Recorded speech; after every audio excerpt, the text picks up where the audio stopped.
Hello, everyone, and welcome back to another episode on Swish City, where we're breaking down the power rankings leading up to the NBA season, looking at every team from 30 to 1. And we've broken down an abundance of teams already, so this is the first video you're tuning in.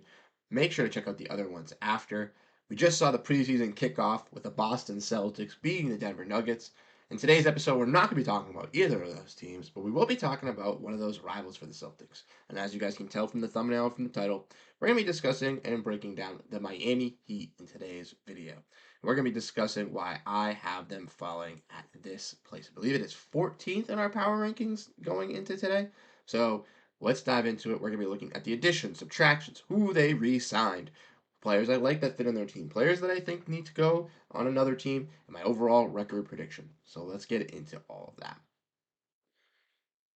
First, we're going to look at their acquisitions. And as we can see, the Heat did have a numerous amount of re-signings where they went out and brought back Bam Adebayo on a 3-year extension, Thomas Bryant on a 1-year deal, Haywood Highsmith returning on a 2-year deal, and also Kevin Love on a 2-year deal. They also did add veteran shooter Alec Burks, who was pretty solid for the Knicks in the last couple seasons, so he can bring some nice versatile shooting for this Heat team, who always has good shooters. And then with some departures, they lost Jamal Cain, Caleb Martin, who went to the Sixers in free agency, Patty Mills, who went to the Jazz, who was a late season addition, and Orlando Robinson being waived, where he was actually very great in the summer league for the Sacramento Kings. But we're going to be diving in and looking at the Heat. Now let's look at their contracts and looking at that. We can see that the Heat obviously have their stars in Butler, Adebayo, and Hero making the most money.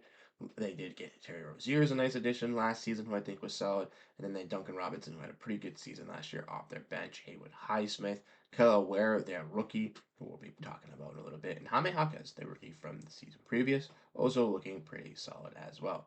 They also have some pretty solid other role players, like I said, Josh Richardson, Alec Burks, Thomas Bryant. They're going to be able to help out. They just went out and added Nazir Little, who I think could maybe be a little bit of a resurgence, and also Nikola Jovic, who's also another young piece as well. When you look down this list, there's also one name that also stands out to me, and that is Josh Christopher. Josh Christopher used to play for the Houston Rockets, was drafted there, was a two-way player for them, played in their G League, was traded from them to the Grizzlies, wasn't in the NBA, that was playing in the Summer League, was really good for the Heat Summer League, who won the Summer League championship this season, and then Josh Christopher was gifted a two-way spot for their team. That's one of their young players that I'm really intrigued by, and I think could be one of these players that we've seen with a guy like Gabe Vincent, or like with a player like Max Strus, where obviously Josh Christopher might have had a bigger name and hasn't been able to blossom yet in the NBA. I think he's going to find that role over in Miami, and he's going to be that other unsung hero for the Heat that's going to come to life for their future. Now, let's dive in and look at some players that I like and fitting in with this team, some players that I think are going to look very, very successful with this team this season, some players that I think the Heat need to move off from. First, let's discuss Jaime Jaquez. Jaime Jaquez was a solid player last year for the Miami Heat, and I think he's only going to continue to grow and get better as a young forward. He's inserted himself into this starting lineup alongside Jimmy Butler and pretty much can fit in and play alongside Butler and Adebayo at that power forward position with his stretchability and scoring ability from 3-point range. And I think he is a perfect addition and perfect piece to kind of continue to grow with this team. Obviously, the Heat still want to contend. They still have Butler. They still have Adebayo. They still have Tyler Hero. So having some of these younger pieces as well that are ready to compete and be fully ready to go is just ample at, scoring and just better for their team to make a playoff push. You don't want to have some of these young guys that aren't ready to go. You want to have the ones that are legit and can be true starters. A guy in Jaime Jaquez was a hit of a draft pick by the Heat, who always seem to strike out, to always seem to strike gold on those draft picks. I think Jaquez is really going to see some growth with this Heat team this season, maybe even turning to be one of their future stars for this team in the future. And in this series, I usually don't talk about rookies, but this rookie right here in Khalil Ware is one of the most anticipated rookies I am excited to break down this season. Ware at Indiana was fantastic, and it showed that he could be a true legitimate threat in the NBA. Brother of Kevin Ware, for all that do know who that is, but obviously Khalil Ware younger brother, has been dominant with Indiana, and then in the summer league with the Heat really showed out. And the one problem with the Heat is they don't have another big that can play simultaneously alongside Bam Adebayo, as Bam primarily works as a scorer in the power forward position on the offensive side, but as a center on the defensive side. Adding Ware, I think, is fantastic. He's also a very good offensive big, so he can work and stretch the floor alongside Adebayo as well, and really give them a lethal two-way threat. I think that if Ware can insert himself into this starting lineup or not, even just as a backup big, he's going to be super influential on all sides of the floor, offense, defensively, stretching out the floor, being a three-point scorer, also just being a really key rim protector. And he's one of the rookies that I'm going to be keeping my eye on all season long. So now when getting to players that I dislike, it's not that I dislike this player. I still think this player can work within the NBA, and I still think this said star can succeed. But ultimately, in my eyes, I just don't think their fit with the Heat has been the best, and I think the Heat need to move off on this kind of player, and that is Tyler Hero, unfortunately. And Hero hasn't had the best luck in Miami. He's had dealt with some injuries, has had some inconsistency shooting, but he overall has looked like a solid player his rookie year, and then hasn't been able to eclipse that shooting ability as well. Similar with Duncan Robinson. Robinson was also one of their key shooters who they gave a big time deal. And then last season he built back his stock coming off the bench being having some better percentages, but the year before that wasn't the greatest either. I think that the Heat obviously needed shooting around Adebayo and Butler as they're not the best scorers. They need some extra scoring around them for them to be able to kick out as those guys score in the paint. Makes sense. But having too many shooters and too many guys doing the same role ultimately costs you if they just can't come to life. And with the Heat, for these young players, it just hasn't been able to do that.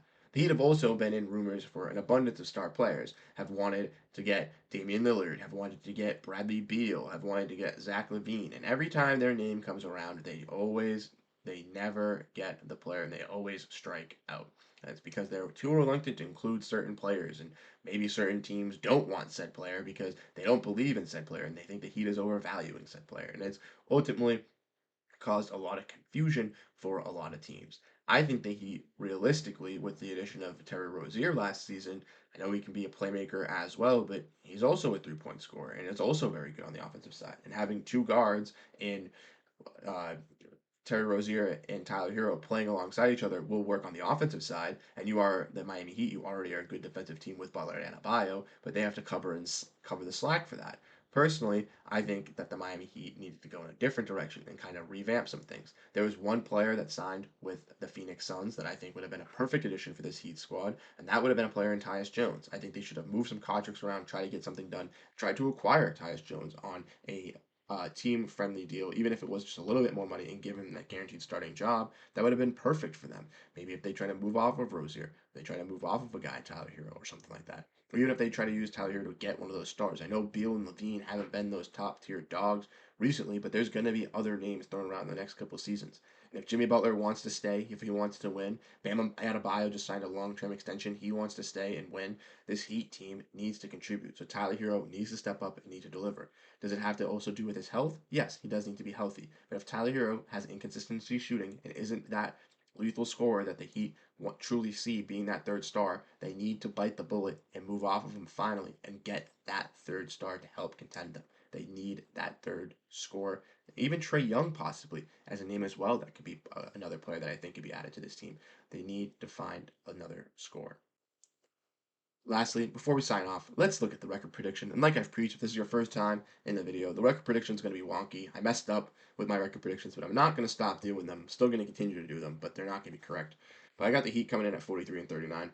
One game ahead of the Warriors and 2 games ahead of the Lakers. This will put the Heat in at the 8th seed in the Eastern Conference, where I think they ultimately will finish in the same spot as last season.